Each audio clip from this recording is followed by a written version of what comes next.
Ohayo, senyum manis bagaikan lollipop dan aku juga akan jadi hal yang sangat kamu suka.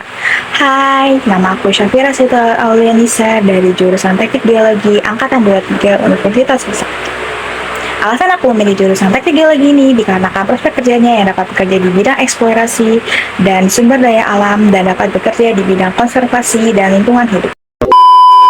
Teknik Geologi Universitas Trisakti terletak di ibu kota yang posisinya strategis dan dekat dengan pusat perusahaan-perusahaan energi nasional dan swasta. Prodi ini merupakan satu-satunya prodi teknologi swasta yang memiliki akreditasi A, yang bisa membantu sebagai syarat dari melamar kerja dan juga melanjutkan studi ke jenjang yang lebih tinggi yang sudah terakreditasi internasional IABEE, dan juga prodi ini memiliki nilai SINTA tertinggi.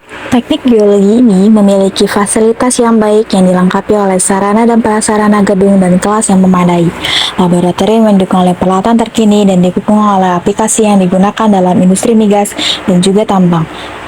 Terdapat 6 laboratorium, yaitu Laboratorium Teknologi, Laboratorium Petrologi dan Mineralogi, Laboratorium Paleontologi dan Sedimentologi, Laboratorium Geologi Dinamis, Laboratorium Geologi Teknik dan Tata Lingkungan, Laboratorium Geofisika, Geotermal dan Komputasi, Laboratorium Geokimia. Terdapat banyak MOU kerjasama baik dengan lingkungan pemerintah atau swasta nasional dan internasional, juga dengan perguruan tinggi di Indonesia dan luar negeri. Prodi Teknik Geologi ini juga memiliki alumni yang tersebar di industri dan institusi dalam dan luar negeri. Nah guys, karena kalian udah tahu nih alasan aku memilih jurusan Teknik Geologi ini, apa sih yang dipelajari dari Teknik Geologi ini?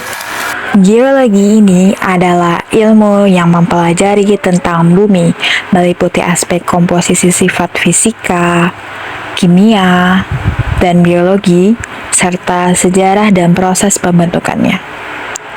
Geologi ini belajar dalam berbagai aspek kehidupan, antara lain dalam pencarian sumber daya energi seperti minyak dan gas bumi, tambang, mineral, dan batu bara, panas bumi, serta infrastruktur keteknikan, tata kelola lingkungan, kelautan, kebencanaan, hingga pariwisata. Selain itu, ilmu geologi juga menjelaskan fenomena-fenomena di alam seperti gempa bumi, tsunami, gunung meletus, dan tanah longsor.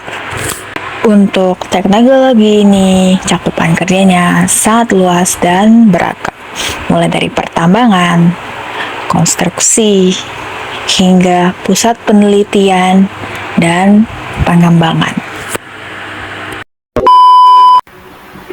Tema kali ini yang akan aku bahas yaitu geohazard mitigation atau mitigasi bencana. Sebelum kita bahas lebih lanjut, kita harus tahu nih apa itu bencana alam. Nah, bencana alam yaitu peristiwa atau rangkaian peristiwa yang mengancam dan mengganggu kehidupan dan penghidupan masyarakat yang disebabkan baik oleh faktor alam dan atau faktor non-alam maupun faktor manusia, sehingga mengakibatkan timbulnya korban jiwa manusia, kerusakan lingkungan, kerugian harta benda, dan dampak psikologis. Nah, Geohazard mitigation itu sendiri yaitu upaya untuk mengurangi, mempercepat, atau mencegah terjadinya bencana alam yang merugikan. Mitigasi bencana geologi ini bertujuan untuk meminimalkan dampak negatif terhadap bencana alam geologi seperti longsoran tanah, letusan gunung api, dan gempa bumi. Lalu, berikutnya, tahap-tahap mitigasi itu ada 4. Nah, yang pertama yaitu tahap mitigasi.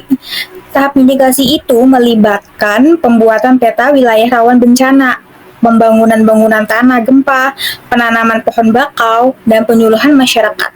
Yang kedua yaitu perencanaan, yang dimana bertujuan untuk meminimalkan korban jiwa dan kerusakan sarana umum. Lalu yang ketiga ada tahap respons, yang dimana dilakukan setelah bencana terjadi, dengan fokus pada pertolongan korban dan antisipasi kerusakan. Dan yang terakhir yaitu pemulihan, yang bertujuan untuk mengembalikan kondisi masyarakat seperti semula, termasuk penyediaan tempat tinggal sementara dan perbaikan infrastruktur. Lalu, mitigasi yang akan aku bahas dalam video kali ini yaitu mitigasi gempa bumi. Nah, ada 3 tahap, yaitu sebelum gempa, saat, dan sesudah gempa. Nah, sebelum gempa, pada tahap sebelum gempa ini, yang pertama yaitu mendirikan bangunan sesuai struktur tahan gempa. Jadi, bila kita mau bangun suatu bangunan, maka harus sesuai dengan struktur tahan gempa. Dan yang kedua yaitu mengenali lokasi tempat tinggal, di mana kita harus mengenali bila tempat tinggal kita apakah di dekat sekolah, di dekat rumah sakit, atau mungkin di sekitar pegunungan yang sangat rawan. Berikutnya yang ketiga yaitu menempatkan perabotan secara proporsional, yang dimana benda yang berat itu diletakkan di bagian bawah, sedangkan benda yang mudah pecah dan mudah terbakar diletakkan di bagian rendah dan yang tertutup. Selanjutnya yaitu menyiapkan peralatan emosional, di mana menyediakan senter dan alat P3K. Lalu yang terakhir yaitu mengenali jalur evakuasi di sekitar tempat tinggal.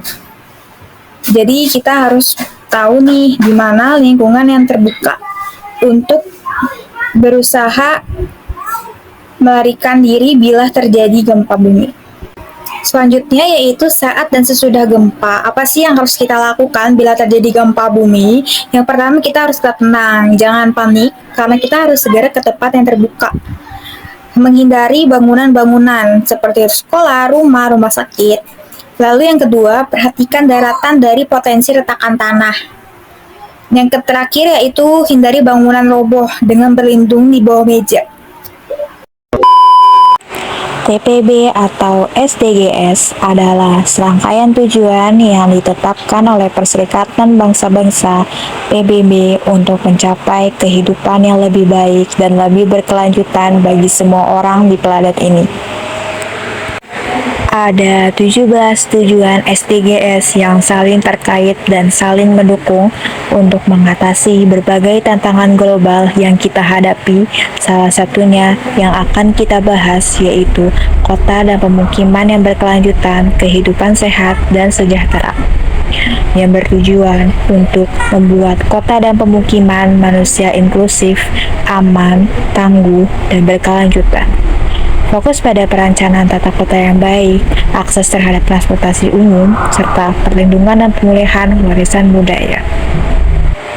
Dalam rangka mencapai tujuan kota dan permukiman yang berkelanjutan pada tahun 2030 melalui rantai BB ditetapkan 10 target nasional. Target-target tersebut antara lain meliputi pembangunan kota yang terpadu, infrastruktur dan pelayanan perkotaan, serta risiko bencana dan perubahan iklim di perkotaan. Upaya-upaya yang dilakukan untuk mencapai target-target tersebut dijabarkan pada kebijakan, program, dan kegiatan yang akan dilakukan oleh pemerintah maupun organisasi non-pemerintah. Lalu, peran kita sebagai generasi milenial dalam mewujudkan atau menyukseskan TBM atau SDGs. Di antaranya, membudayakan literasi. Tentu saja, sobat memiliki cara sendiri untuk membudayakan literasi. Jangan sampai budaya literasi hanya pada diri kita sendiri. Kita berperan dalam membudayakan literasi ke orang lain dengan harapan kualitas SDM kita meningkat sehingga TPB atau SDGs dapat terwujud dengan optimal. Berikutnya yaitu mengkampanyekan hidup sehat. Hidup sehat adalah penting yang membantu otak yang cerdas dan berbagai dukungan dari badan sehat. Namun, sebagai generasi milenial agar senantiasa hidup sehat tidak mudah dan memaksakan diri agar membiasakan perilaku hidup sehat. Yang terpenting adalah konsisten kita untuk terus berupaya membiasakan dan mengkampanyekan hidup sehat.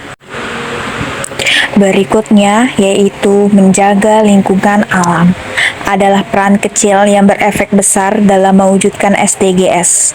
Menjaga lingkungan alam berbeda, menjaga laut dan pantai, mengurangi pemakaian, mengurangi pembakaran sampah, dan mengajak keluarga dan orang lain merupakan peran kita sebagai milenial. Harapan aku sebagai geologis yang menjadi tumpuan kemajuan sebuah bangsa, saya ingin menjadi bagian dari upaya untuk mengelola sumber daya alam secara bijaksana yang mencakup pengembangan strategi untuk eksploitasi yang berkelanjutan, perlindungan lingkungan, dan memastikan manfaat yang adil bagi masyarakat lokal.